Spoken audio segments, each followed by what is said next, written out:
golden, baby girl, we're golden. Yeah, about to see it.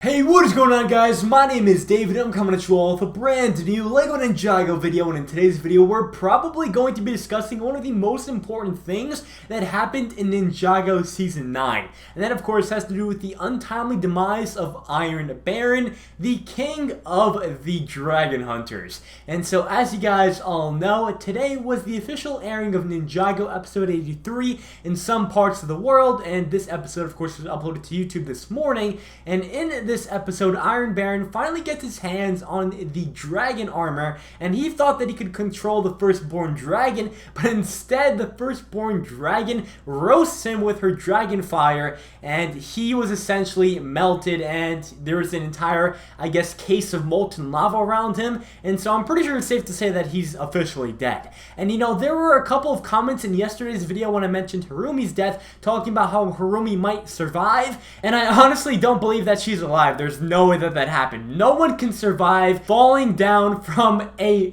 really high building. On top of that, with the building crumbling down, there's no way.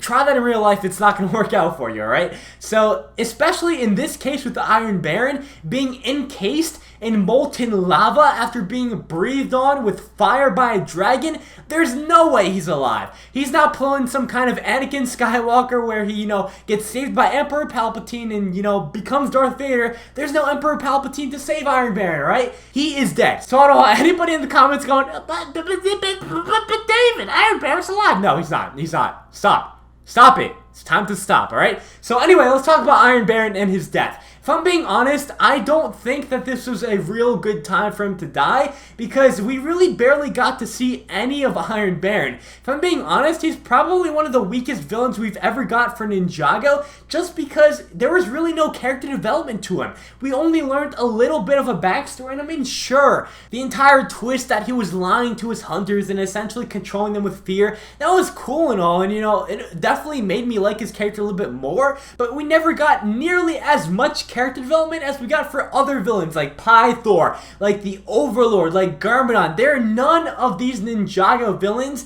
that compare in the slightest to Iron Baron, because he's essentially nothing, if I'm being honest. I'm pretty disappointed with how he turned out, especially with how he had an untimely demise. That's why I'm calling it an untimely demise. I believe that he should have still survived, and maybe possibly in the future of Ninjago he could have still been used. And for that reason, I just don't really like how he died. And I mean, at the same time, I understand why they did that. It was a pretty epic moment.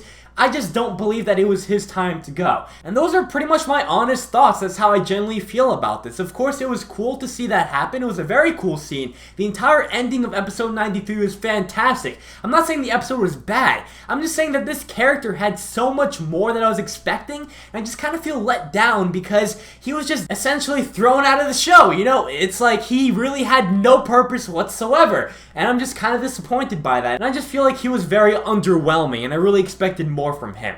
But I'd really love to hear what you all think about this down in the comment section below. Do you guys believe that Iron Baron was used well this season? Do you guys think that he was a very good villain? Do you guys think he was one of the best villains? I'd love to hear what you all think down in the comment section below. And if you guys enjoyed today's video, then please leave a like and subscribe for more LEGO Ninjago videos coming to you guys each and every day. And finally, hit that notification bell so you guys don't miss out on any more of my Ninjago content. And I'll catch you all in the next one. Peace out, guys.